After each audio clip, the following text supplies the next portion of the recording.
आज मी इथे माझ्या मुलींच्या आवडीचे होममेड संत्र्याचे जेली चॉकलेट करून घेणार आहे। तर इथे बघू शकता किती सुंदर असे जेली चॉकलेट आपले इथे दिसत आहेत। जेली चॉकलेट बघण्याची रेसिपी कुठेही स्किप न करता शेवटपर्यंत पूर्ण बघा। नमस्कार, माझं नाव करिश्मा माने। मानेज रेसिपी मध्ये आपल्या सर्वांचे स्वागत आहे।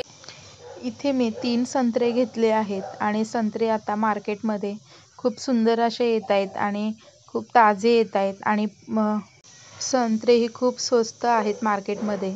तर इथे मी संत्र्याची आज तुम्हाला रेसिपी करून दाखवणार आहे। नवीन संत्र्याला इथे मी मधून कट करून घेतला आहे। गोल असं प्रेस करून त्यातल्या बिया काढून घ्यायच्या आहेत। तर इथे तुम्ही हाताने असे गोल प्रेस करून आतल्या बिया काढू शकता किंवा तुम्ही चाकूच्या साहाय्यानेही बिया काढू शकता। तर इथे मी बिया काढून संत्र्याचं आतून गर काढून घेत आहे। तर इथे बघू शकता मी त्याचे सालही तसेच ठेवले आहेत। तर आपण त्या सालांचाही उपयोग करणार आहोत या रेसिपीमध्ये। साल म्हणजे वरची साल नाही, आतल्या गराची जी साल आहे त्याचाही आपण उपयोग करणार आहोत। तर अशाच पद्धतीने आपण हे सर्व गर काढून घेणार आहोत। तर इथे आपला सर्व गर तयार झाला आहे। त्यातल्या बिया सगळ्या मी काढून घेतल्या आहेत आणि हे मिक्सरच्या भांड्यामध्ये आपण बारीक असं पेस्ट तयार करून घेणार आहोत। इथे आपली बारीक पेस्ट अशी तयार झाली आहे। तर इथे मी एक कढई घेतली आहे। कढईमध्ये आपण वाटीच्या किंवा तुम्ही जो मेजरमेंटचा कप असतो त्या मापाने तुम्ही मोजून घेऊ शकता हा रस किती आहे। तर माझ्या एक बाउलच्या मापाने 1 वाटी आणि पाऊण वाटी असे ऑरेंजचा ज्यूस तयार झाला आहे। तर मी इथे पाऊण वाटी गूळ घेतला आहे। आमच्या घरात गोडाचं प्रमाण जरा कमीच आवडतं म्हणून मी इथे पाऊण वाटी गूळ घेतला आहे। तुम्हाला जर गोड जास्त आवडत असेल तर तुम्ही 1 वाटी पूर्ण गूळ घेऊ शकता। गूळ आपण हा पूर्ण या ज्यूसमध्ये मिक्स करून वितळवून घेणार आहोत।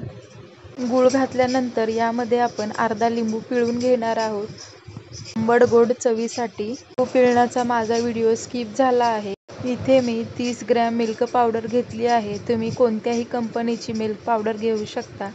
30 ग्रॅम मिल्क पावडर इथे हे बरोबर प्रमाण आहे। मिल्क पावडरच्या कोणत्याही गुठळ्या न पडता आपण यामध्ये छान मिक्स करून घ्यायचं आहे। पोहे खायच्या चमच्याने इथे आपण 4 चमचे कॉर्नफ्लॉवर घालून घेणार आहोत। 4 चमचे कॉर्नफ्लॉवर घालून घेतल्यानंतर आपण हे सर्व एकजीव करून घेणार आहोत। एकही गुठळ्या न राहतील अशा पद्धतीने आपण हे छान मिक्स करून घेणार आहोत। इथे आपण अर्धा चमचा फूड कलर घालून घेणार आहोत। इथे मी ऑरेंज कलरचं फूड कलर घालून घेतला आहे आणि याला छान एकजीव करून मिक्स करून घ्यायचं आहे। तर इथे बघू शकता कॉर्नफ्लॉवर आणि दूध पावडर छान मिक्स झाली आहे आणि इथे बघू शकता थोडे गुळाचे खडेही आहेत।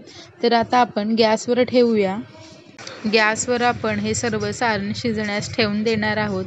गॅस सुरुवातीला आपण मोठा ठेवायचा आहे। साधारण 1 ते 2 मिनिटासाठी गॅस मोठा ठेवणार आहोत। गॅस मोठा ठेवला की आपल्याला सतत चमच्याने हलवत राहायचं आहे। 2 मिनिटाने गॅस लो ठेवायचा आहे आणि लो टू मीडियम हीटवर ठेवून सतत आपल्याला गूळ आणि हे सर्व जिन्नस मिक्स करून घ्यायचे आहेत। कॉर्नफ्लॉवर घातल्यामुळे गुठळ्या पडण्याच्या शक्यता जास्त असतात म्हणून आपण इथे एकसाथ एकाच डायरेक्शनने फिरवत राहणार आहोत। तर इथे बघू शकता हळूहळू हे सारण घट्ट होत आलं आहे। तर इथे बघू शकता तुम्ही गॅस आता पूर्ण असा लो ठेवायचा आहे आणि सतत आपल्या एकही गुठळ्या न पाडता छान चमच्याने सतत फिरवून घ्यायचं आहे। 5 ते 10 मिनिटासाठी हे सारण आपण छान शिजवून घेणार आहोत। तर इथे बघू शकता हळूहळू ते छान जमायला लागलं आहे म्हणजे घट्ट व्हायला सुरुवात झाली आहे। तर इथे 5 ते 10 मिनिटाने कढईला हे छान पीठ सोडलं आहे। तर इथे बघू शकता आणि त्याला एक चांगली चकाकी आली आहे। तर संत्र्याची कँडी करण्यासाठी हे पीठ तयार आहे। तर आपण गॅस बंद करून घेणार आहोत। इथे मी एक ताट घेतलं आहे. ताटाला तूप लावून छान घेतलं आहे सर्व बाजूने.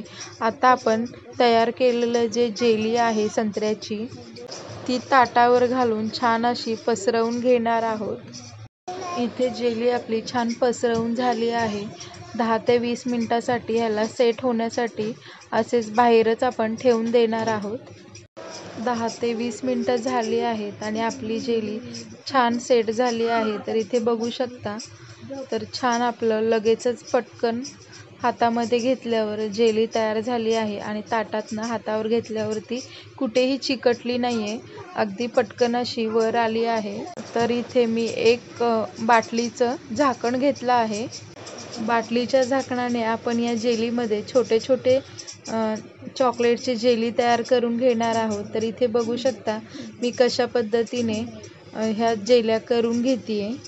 बाटलीच्या झाकणाच्या साह्याने सर्व जेल्या चॉकलेट तयार करून घेणार आहोत. तर इथे बघू शकता पटापट मी जेली कँडी इथे पूर्ण रेडी झाले आहेत. एकसारख्या आणि खूप सुंदर अशा दिसत आहेत. इथे मी 4 ते 5 चमचे पिठी साखर घेतली आहे आणि ते मी खोबऱ्याचा चुरा घेतला आहे, म्हणजेच खोबरे पावडर घेतली आहे मी. साधारण तेही 3 ते 4 चमचे इथे घालून घेतले आहे. सर्व आपण खोबरं आणि पिठी साखर छान मिक्स करून घेणार आहोत. तयार केलेले जेली चॉकलेट आपण या खोबऱ्या पावडरमध्ये पिठी साखर खोबऱ्या पावडरमध्ये घालून छान मिक्स करून घेणार आहोत, जेणेकरून त्या सगळ्या जेल्यांना छान कोटिंग झालं पाहिजे इतपत आपण त्यांना छान मिक्स करून घेणार आहोत. तर इथे आपले संत्र्याचे जेली चॉकलेट रेडी झाले आहेत. तर आता आपण एका प्लेटमध्ये काढून घेणार आहोत. तर इथे बघू शकता आपले छान असे जेली चॉकलेट रेडी झाले आहेत. अगदी दिसायला सुंदर असे दिसत आहेत, जसे काही मार्केटमधून आणलेले जेली चॉकलेट दिसत आहे संत्र्याचे. बाहेरून आणण्यापेक्षा घरातच तुम्ही अशी संत्र्याची साध्या सोप्या पद्धतीने रेसिपी करून मुलांना जेली चॉकलेट नक्की तयार करून द्या. अशा पद्धतीची रेसिपी तुम्ही घरी नक्की ट्राय करा. अगदी हेल्दी रेसिपी आहे. आपण यामध्ये गूळ घालून केल्यामुळे ती चवीला खूपच अप्रतिम अशी लागते. मार्केटमध्येही असे जेली चॉकलेट मिळणार नाहीत. तर संत्र्याची जेली चॉकलेटचा व्हिडिओ कसा वाटलाय कमेंट करून नक्की सांगा. व्हिडिओ आवडल्यास व्हिडिओला लाईक, शेअर आणि चॅनलला सबस्क्राईब करायला विसरू नका.